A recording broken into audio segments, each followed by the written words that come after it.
like our kids will just randomly come up to me and they'll start like massaging my arm, and they're like, how's this? Is this how you're supposed to do it? And Mark always speaks to them in anatomical terms. So he'll ask one of them, they'll be like, you know what this is? And she'll say, it's my arm. And he'll say, yeah, but do you know what muscle this is? And then he tells them names of muscles. Or he'll say, do you know what bone's in here? Yeah. It's not your arm bone. He's like, that's your humerus. Like, he we'll speaks have to them. right? Yeah. Or, this part of your limb here, this can also be called your brachium. This is your antebrachium, or it can be your arm and your forearm, these types of things.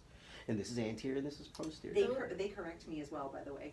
When they're in the tub and I'm washing leg them, and thigh. and I'll start washing their thigh, like their anterior thigh, and I'm like, okay, now we're doing your legs, and my older one will be like, that's my thigh. That's my thigh. I'm like, okay. My legs down there.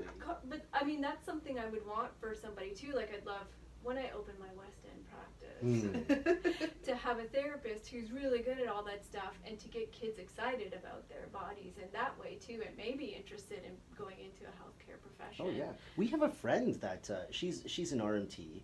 She's in London, and she had this whole thing. I don't know if she still does it, but she told us about this briefly. Like, in massage school, I don't know if your school had it, like the anatomy coloring book. I never had one of those, but there's anatomy, and she was developing that for kids. She's like, that way kids can learn about their body and color and shit.